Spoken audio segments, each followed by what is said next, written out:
In this video, I'm going to show you how to create a note card in Noodletools. So first I'm going to go to my article, whatever it is, and I'm going to find some information that I want to include in my note card. So for example, say I wanted to use some information from these couple of paragraphs. I'm going to highlight and do Control-C to copy. I recommend just highlighting little bits instead of necessarily the entire article. Just find the parts that you need. And then there's two ways to create a note card. I can either click on New over here in my sources list, or I can go up here to Note Cards, and I can click New to create a new note card. When I create a new note card, I have to give it a name. So you want to make sure you don't just call it like note card 1, note card 2. It's really convenient. It's going to be more convenient for you to call the note card by something that's going to help you organize later. Like for example, you could say, one of your note cards could be overview. One of them could be background. One of them, you could name your note cards after whatever your essential questions are to make it easier to figure out. So I'm going to put overview for this one. And then I'm going to choose my source and make sure I click on the source that I got that information from. So choosing the source.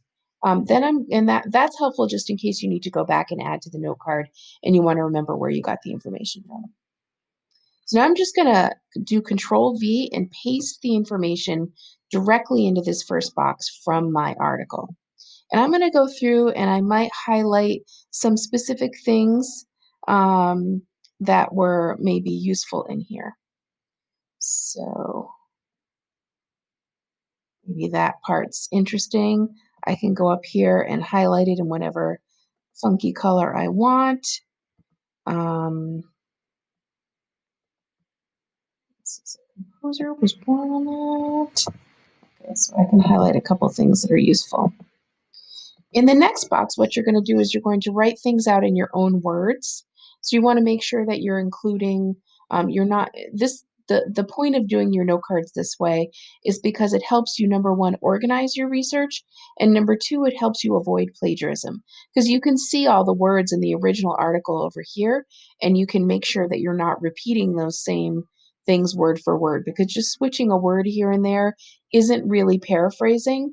Paraphrasing is really taking the information and really like putting it into your own words, perhaps combining things together. So I'm going to say, for example,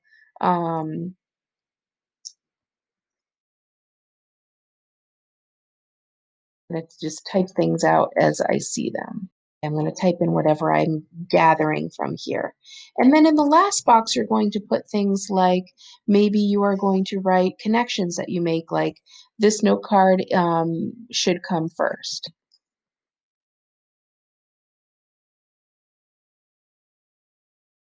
Or related to another good thing to write in this box is questions you have after reading this. And that will help you basically form your next steps in your research. So by adding questions down here, it's giving yourself some clues as to like, what else do I need to research? What other information am I missing that I need to do next? Make sure that you hit save and close on your note card. Unfortunately, Noodletools doesn't always save automatically, especially if you've never saved that note card before. So it's unlike Google, it doesn't always save things for you. Unfortunately, I've had many students lose their work. And when you put all that time into making a note card, it can be really frustrating. So make sure you click save and close. Even if you're not 100% done, even if you've just done a little piece of it, just save and close. And then you can always go back into it by hovering over the note card and clicking edit, or just double click on it and it opens that note card right back up.